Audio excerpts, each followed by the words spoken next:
Okay, well, I'm live. I don't see anybody showing up as viewing it yet, but I guess I'll give people a couple of minutes to come into the stream.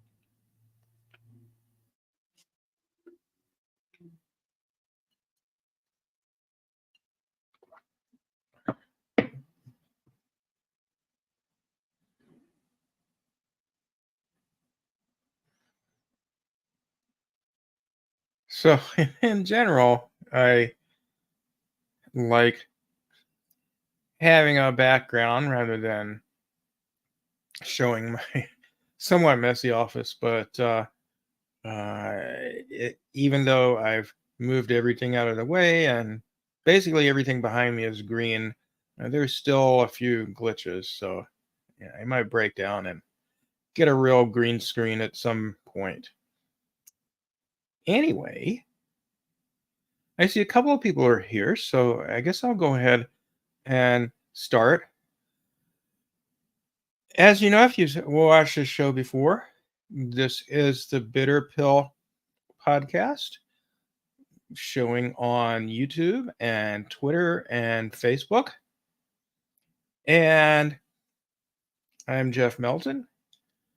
Today I wanted to talk a little bit about recent events in terms of Israel's attacks on not only Palestinians, but other people as well, and world reactions to that. So,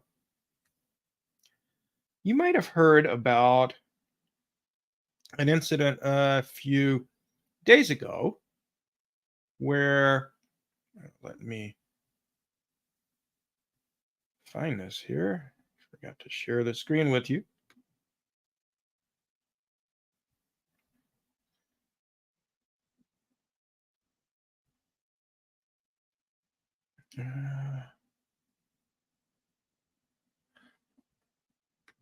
Let's go to this. And just a few days ago, on April 1st, April Fool's Day, Israel attacked food aid workers in Gaza, where, as I'm sure by now you're aware, if you're watching this program, or even if this is your first time, one of the things that Israel has been doing is cutting off the supply of food coming into the Gaza Strip, where Israel has been bombing for the past 6 months and invaded starting in late October, I believe it was. And in addition, the bombings have decimated Gaza's ability to produce its own food. And it was not self-reliant in the first place because, well, Gaza's been under a state of siege by Israel for the past 17 and a half years. But so in any case, the World Central Kitchen was one group that was trying to bring aid in the form of food into the Gaza Strip. And on April 1st, Israeli drones targeted a 3-car convoy of vans belonging to the World Central Kitchen.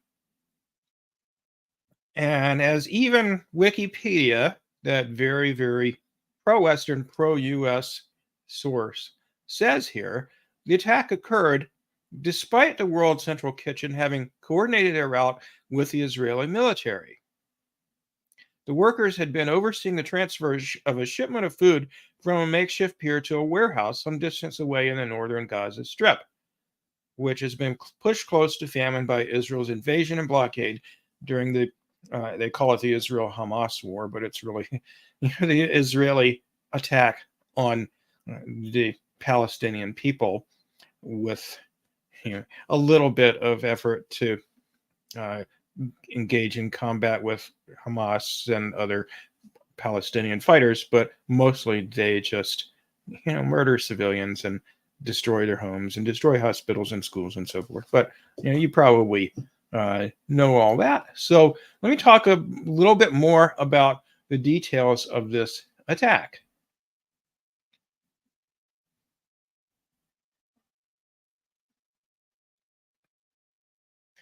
Okay, so in this post by somebody with a handle, Lord Bebo, he talks about how the three cars were not in the same location, nor were they hit at the same time. The roofs of the cars, if you saw the thumbnail, then you saw that the roofs of the cars have the uh, World Central Kitchen logo uh, on them. So you can see there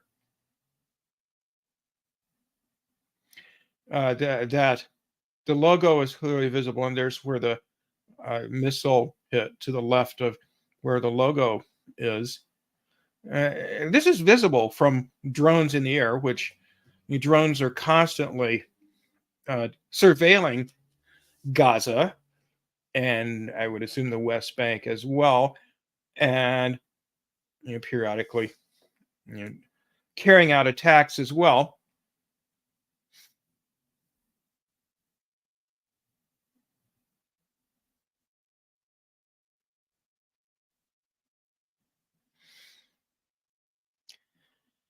And so what happened is that, as Abby Martin describes in a Twitter post the other day, the World Central Kitchen team was in a deconflicted zone in cars, as I mentioned before, branded with their logo.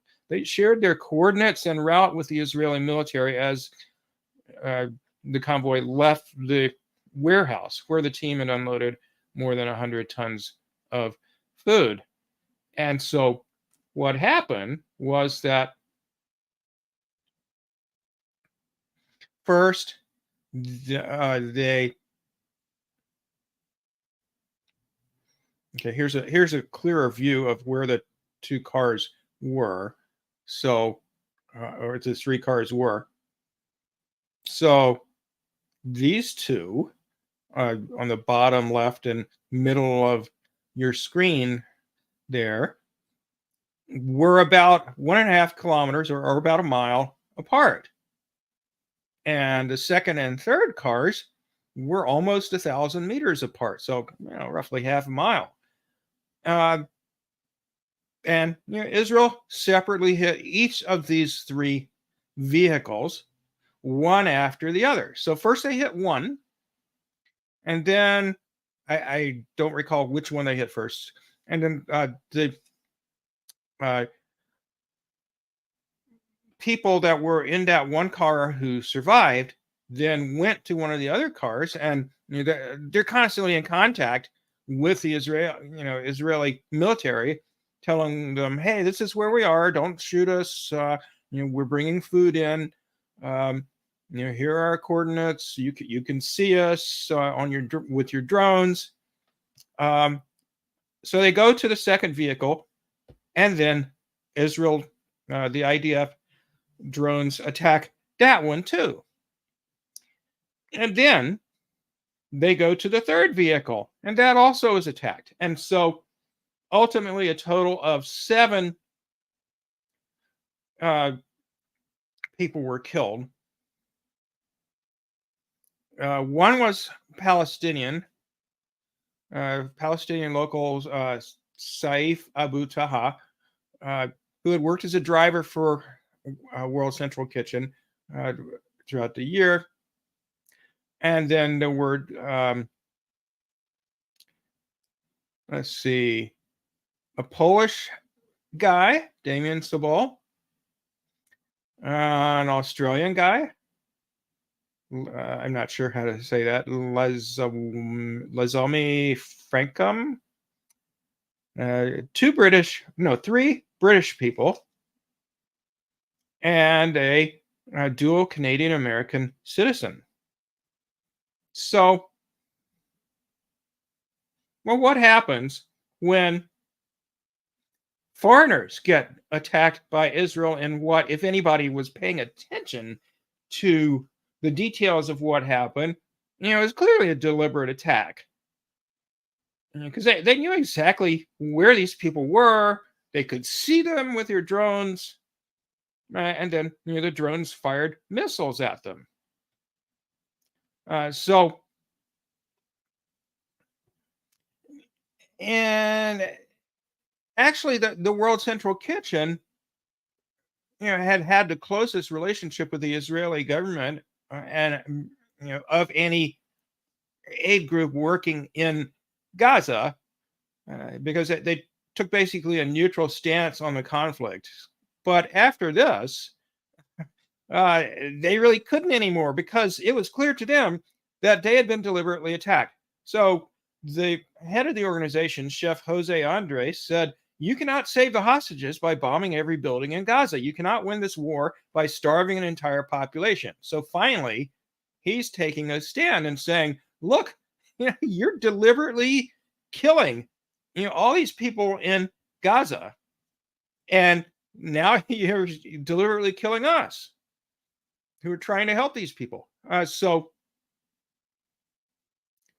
Israel took the line that, yes, we killed those people, but it was unintentional.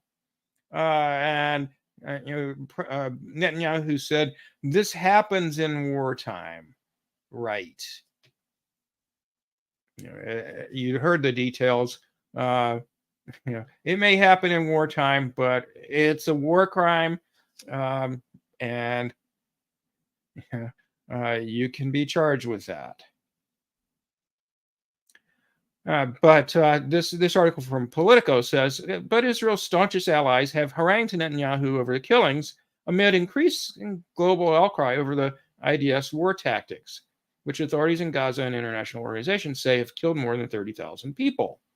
So let's see what some of those reactions were. Polish Prime Minister Donald Tusk warned Wednesday on social media that the vast majority of Poles showed full solidarity with Israel after the Hamas attack, but today you are putting this solidarity to a really hard test. He added, "The tragic attack on volunteers and your reaction aroused, in other words, they're making excuses for it, aroused understandable anger."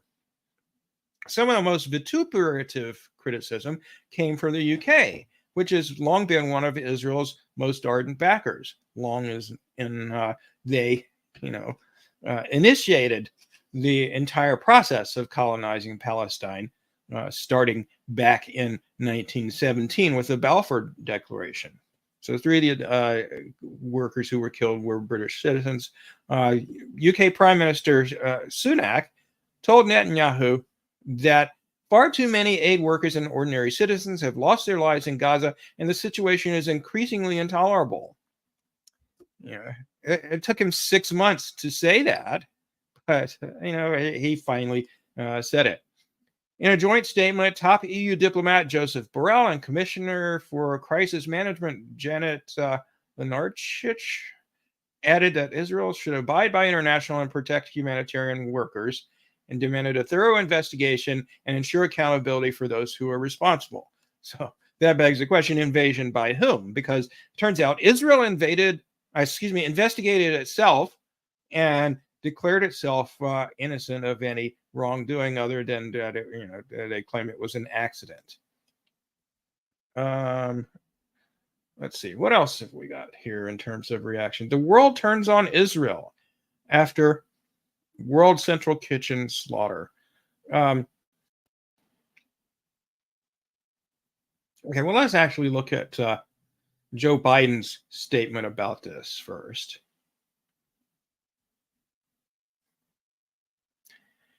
Biden claims, or his aides claimed on his behalf on X, "I am outraged and heartbroken by the deaths of 7 humanitarian workers from World Central Kitchen, including 1 American in Gaza yesterday. Incidents like yesterday simply should not happen." Nina Turner responded, "Stop sending them our money and bombs now." Nina Turner got 36,000 likes on that tweet, more than Joe Biden got for his. And Biden Basically, you got ratioed 18,000 comments, the overwhelming majority of them critical. Let's see if I can find what I said here. No, it's not coming up. Doesn't matter. Anyway, the gist of what people said was, no, you're not outraged and heartbroken. You have not been outraged and heartbroken over the deaths of over 30,000 Palestinians over the last 6 months. Probably a lot more than that by now, but the official figure is around 33,000, according to the Palestinian Ministry of Health, and its figures are generally fairly accurate. They're probably a vast undercount at this point because it's hard to keep track of people whose lives are cut short by starvation and disease and etc. As a result of the extreme blockade by Israel and destruction of infrastructure and so forth. And also several thousand people are buried under the rubble. But in any case, my point is, finally, when it's Western white people who are killed, all of a sudden he's outraged and heartbroken. But when it was those brown, mostly Muslims, a few Christians, but people who U.S. officials don't regard as human any more than Israelis regard Palestinians as human. Israeli officials call them human animals and stuff like that. Just an enormous double standard here. What did Justin Trudeau of Canada say?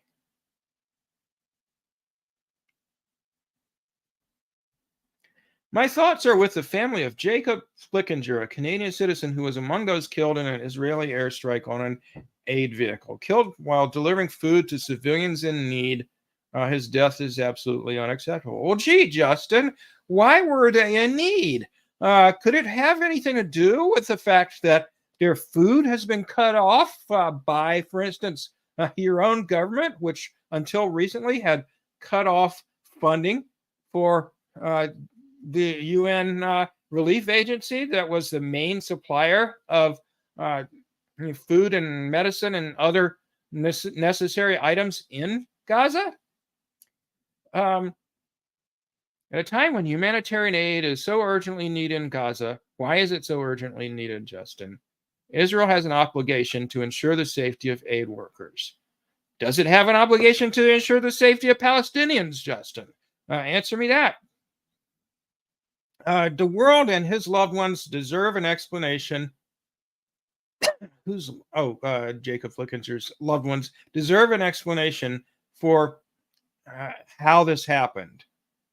There's an obvious explanation, as Eve's, not sure how you say his first name, Engler puts it, and I said something similar. I can help explain. Israel blew him up because they want to starve Palestinians in Gaza. That's... Oh, shoot, I forgot to show you this tab. Sorry about that.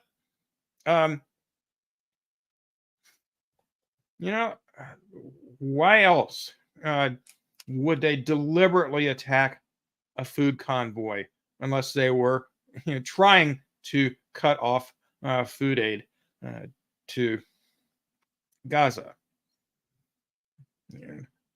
Good question, huh?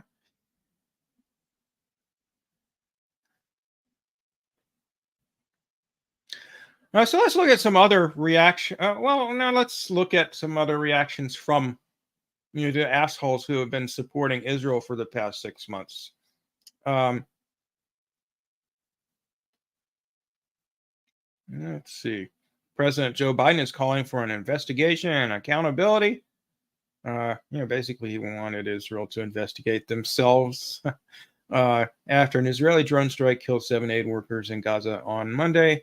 Let's see, what else do we got here?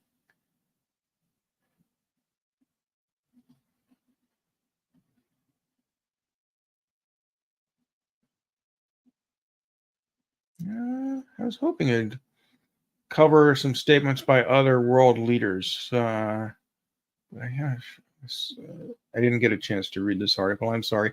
So I haven't seen any so far here, but let's keep going. Okay, Poland's Prime Minister, the UK Prime Minister, we talked about them. Okay, anyway, let's talk about some reactions that various people have had to this. So Ali Abu Nima, well-known Palestinian American activist who founded the wonderful website and podcast Electronic Intifada, had this to say. So after 7 World Central Kitchen workers were murdered by, quote, Israel genocide, Joe Biden personally phoned Chef Jose Andres to express condolences. Israel has murdered 150 UNRWA workers, and not only has Biden never called the head of UNRWA, as far as we know, but he cut off U.S. funding for UNRWA, which was, I forget the exact figure, but it was something like $300 million a year, and something like 30% of their funding. That's still been cut off, despite all of this. Despite it being obvious that Palestinians are starving to death, and it's a result of Israel deliberately preventing aid from coming in sufficient amounts. And now they've targeted folks from other groups, but still, Biden is still not talking about funding UNRWA.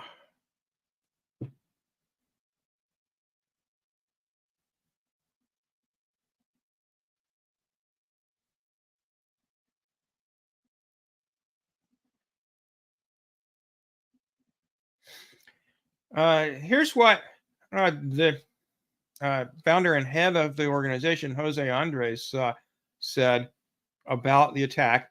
And he said flat out, and has kept saying it even after Israel has claimed they investigated and determined that it was an accident.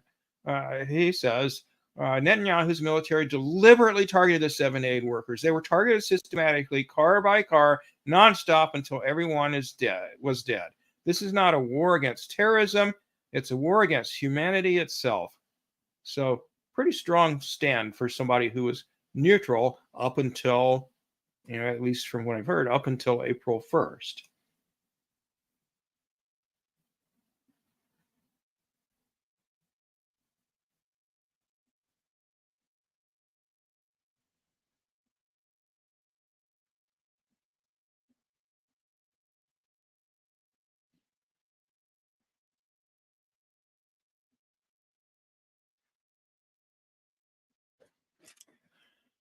So Israel finally decided to let up a little bit on the genocide, as this account holding Biden accountable says. Tens of thousands of brown people being starved and slaughtered over many months meant nothing to Biden, but he's sprung into action now that there are white victims. The racism could not be more obvious. So basically, Biden, both publicly and privately, put pressure on Israel to let more aid in. So the results, I don't know where this article is from, but they say Israel to reopen Erez crossing into Gaza after Biden sounds warning over protecting civilians. I believe Erez is the one that's on the border with Egypt. So basically, the situation there has been that there have been thousands of trucks full of food aid waiting to get, and medical supplies and so on and so forth, waiting to get into Gaza, and fascist Israeli settlers have been blockading the crossing, and the IDF, the Israeli military, has basically either looked the other way or helped them blockade the crossing.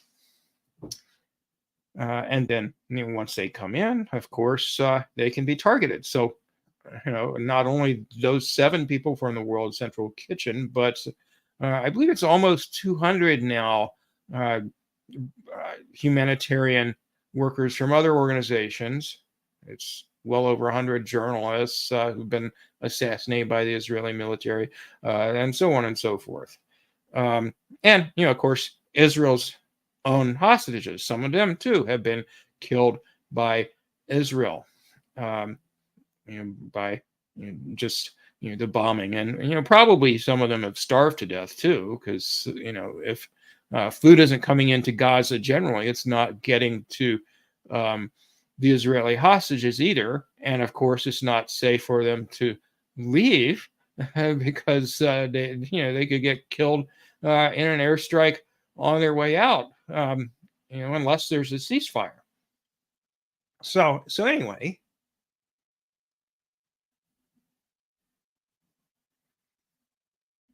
okay. Well, what do other presidential candidates besides Joe Biden have to say? I didn't get a chance to look up Trump's reaction. Sorry about that.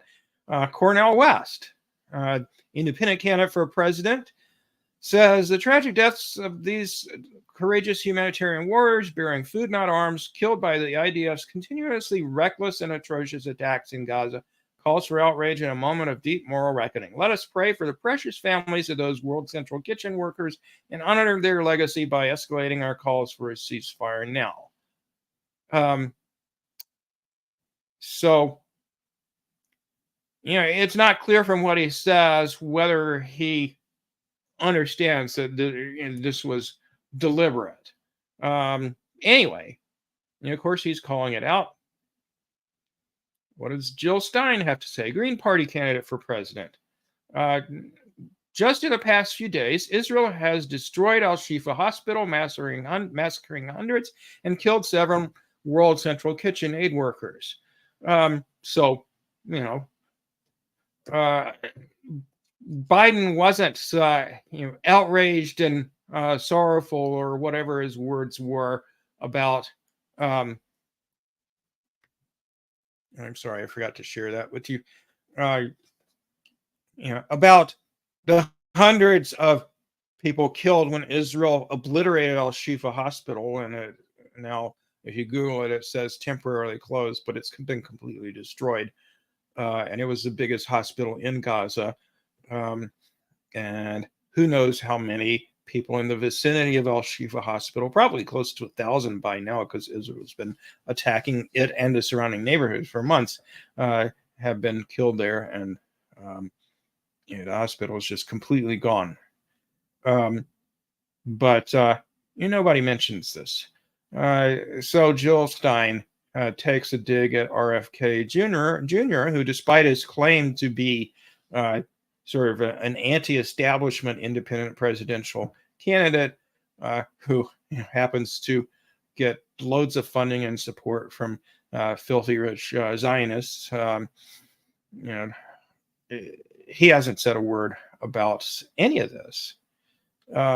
So she says RFK Jr. supports this and still has the audacity to call himself anti-war. Tell Kennedy to debate me on Palestine. And update, since she wrote this on April 3rd, Kennedy's team informed Jill Stein's campaign team that Kennedy was going to refuse to debate her, just as they had refused to debate Max Blumenthal. But I mean, Max Blumenthal is a journalist who focuses on the Israeli-Palestinian conflict quite a lot. Jill Stein, of course, is Kennedy's fellow presidential candidate, and Kennedy won't even debate her. I am assuming because, he knows that she would make a fool of him.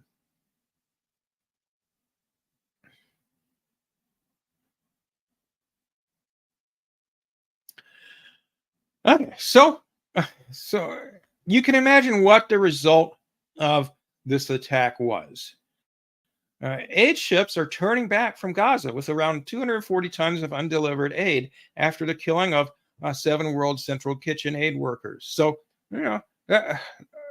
not only was the killing intentional, but of the WCK workers, but the intention behind it was to make it even more difficult to get food to hungry Gaza residents. And that's exactly what has happened. Although finally Biden took a teensy weensy bit of action and pressured Israel to start letting trucks come in at the Erez crossing. Um, Meanwhile, he just approved a new shipment of weapons to Israel and changing their minds about defunding the primary aid organization delivering food and other essentials to people in Gaza.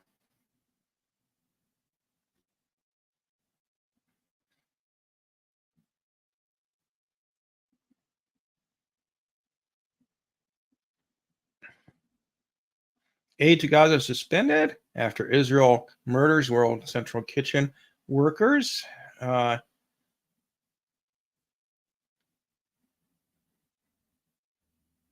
this is from Electronic Intifada. Let's see if they add anything new. I read this article, but I don't recall what else it said. ANERA, a U.S. charity providing humanitarian aid to Palestinians, also announced a pause in its operations in Gaza. It was the second largest. WCK suspended its operations. Ships that had already set sail from Cyprus as a part of World Central Kitchen's operations were reportedly turning back. You're like, well, why should we try to deliver food to starving Palestinians if they're going to kill us when we try to do it? Of course, even though Israel says it was an accident, they know that's not true. So they're not going to take the risk for now. ANERA, a U.S. charity providing humanitarian aid to Palestinians, also announced a pause in its operations in Gaza. It was the second largest humanitarian aid group in the Gaza Strip after the UN Agency for Palestinian Refugees, UNRWA. And finally, let me just share with you Norman Finkelstein's thoughts on this. He always has a lot of very insightful things to say. So he says, this morning the New York Times reported the findings of the IDF, quote, investigation into the WCK killings. Grave mistake, errors in decision making. It's a mystery why the Times ran this redundant story, because it had already determined what happened yesterday before the investigation. Mistakes and misjudgments. How did the Times know this ahead of the investigation? Good question. The IDF told it so before the, quote, investigation. The Times reporters covering today's story are named Aaron Boxerman and Adam Ragson. Both of them previously worked in Jerusalem for the Times of Israel. Theirs must have been a most smooth transition from Israel's Jerusalem Disinformation Bureau to Israel's New York Disinformation Bureau. Still, wouldn't a cost-cutting expert recommend that the Times just reprint IDF press releases without the intermediary of, quote, reporters? The IDF fired on the second and third cars in the WCK caravan after survivors of the first targeted assassination sought refuge in them. Targeting the survivors of an initial attack is IDF's standard operating procedure, one of the tricks of the satanic trade. Here are a couple of typical examples from Operation Protective Edge, Israel's last attack, a major attack on Gaza in 2014 that killed, I think, about 1,500, close to 2,000 people. A multiple drone and missile attack wounded 9 civilians, including 3 children in the vicinity of a mosque. Another drone missile targeted an ambulance just as it headed back to the hospital, loaded with several of the wounded, incinerating 8 people, including the 3 children, 2 medics, and a volunteer. Yet another drone missile attack targeted a second ambulance that arrived on the scene. A witness recalled, what we saw was really horrible. The ambulance looked like a tree branch that was completely charred. The bodies had no parts, no legs, no hands. They were severely burned. And this was reported by Amnesty International. Okay, in the interest of time, I'm going to skip the second one, but Look up Norman on Twitter if you want to read the rest. The Times reports that on account of the, quote, errors in the WCK massacre, 2 officers would be dismissed from their positions and 3 others would suffer a, quote, reprimand. Although naive observers were appalled at such leniency, this was by Israeli standards actually a harsh punishment. So they didn't punish anybody for any war crimes after Operation Protective Edge, other than reprimands. Actually, the harshest sentence meted out was a 7.5-month prison term to a soldier who had stolen a credit card.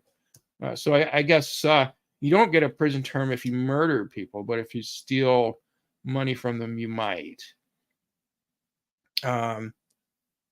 During their attack on a humanitarian convoy of vessels headed toward Gaza in 2010, Israeli commandos killed 10 unarmed passengers. The punishment, a corporal was sentenced to 5 months in prison for stealing a laptop and assorted other equipment. During Operation Protective Edge, Israel killed 2,200 Gazans, of whom 70% were civilians and 550 children. I can say without hesitation, Gaza specialist Sarah Roy of Harvard University observed that I've never seen the kind of human, physical, and psychological destruction that I see there today. The punishment, 3 Israeli soldiers were indicted for stealing $500 from a Palestinian home. Truth be told, Israel confronts an excruciating dilemma. It is a war crime to deliberately target or indiscriminately attack a civilian or a civilian object. The World Bank's Gaza Strip interim damage assessment in last month reports that since October 7th, Israel has, among other things, damaged or destroyed almost 300,000 housing units, 76% of them completely, and as a result, more than 1 million people they don't have a home to return to. It's killed more than 31,000 Gazans, 70% of whom are women and children. The objective of the Israeli assault has been to once and for all solve the Gaza, quote, problem. It has carried out a deliberately indiscriminate assault targeting Gaza's entire civilian population and infrastructure. So, in other words, the notion of an Israel-Hamas war is, obviously an inaccurate description of what's happening. If this or that killed Gazan proves to be a militant, or this or that destroyed housing unit stands above a tunnel, it amounts to little more than the margin of error in the totality of this onslaught. Here, then, is Israel's moral dilemma. Were it to prosecute every war criminal in its ranks, there wouldn't be anyone left to finish the job in Gaza. I love Norm.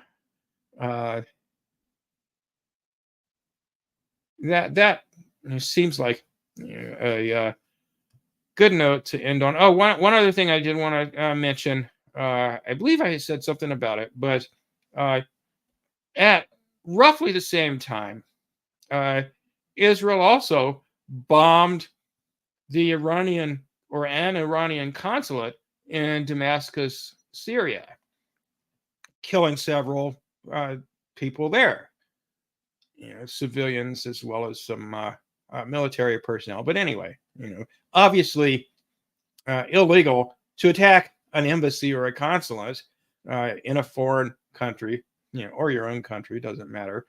There was hardly any coverage of it in the Western media. Hardly any Western political figures said anything about it. So again, this double standard. They're just brown people. They're mostly Muslims. So who cares? That's how they look at it. The silver lining, though, I guess, is that because in this case Israel happened to kill white foreigners, finally more people are turning against Israel who are kind of higher ups in the ruling elite of the West, as opposed to just ordinary people like us who are trying our best to influence policymakers, but so far over this last 6 months, we've mostly succeeded in changing their rhetoric somewhat, but you haven't stopped weapons shipments, at least not in the United States. I guess Canada did stop weapons shipments, and haven't restored the majority of the funding for UNRWA. Only a few European countries have changed their minds, and I think Canada did as well finally, and started funding aid to Palestine again. But nobody's really doing much of anything to make sure the food gets in, or try and get the bombs to stop falling. So we'll see what happens. Despite this tragedy, which pales in comparison to the tragedy that's befallen Palestinians, but obviously, nonetheless, it's tragic for the families of these workers who were killed. We may start to see some shift in policy as a result of basically Israel crossing one too many red lines. They finally crossed a red line that really is a red line instead of a pretend red line. And that, along with, as I've been talking about, all the other things that are going wrong with their attempt to genocide the Palestinians, which don't get me wrong, they're doing a marvelous job, so to speak, of doing that. But, their economy is in shambles. Hundreds of thousands of Israelis have either just been displaced from areas they were living in around Gaza, or around the border with Lebanon, or they've left Israel entirely and might not come back. Just total economic devastation. They're having to fight a war on 7 fronts. There's no way that they're going to be able to sustain this. There's no sign that they're anywhere near defeating Hamas and the other armed Palestinian groups. They're definitely not going to beat Hezbollah. They're not able, even with the help of the British and the Americans, to stop Yemen from cutting off the flow of freight through the Red Sea toward Israel. They're in rough shape, but unfortunately, it's going to take quite a while before this ends, I guess. But we're moving in the right direction, despite the enormous tragedy that we see every single day in Palestine. All right, well, that's all I wanted to say for today. I hope you will keep watching in the future. Please give this stream a like wherever you're watching. Subscribe to the YouTube channel. Share this video with other people, and keep raising your voice for freedom for Palestine. All right, take care, everybody.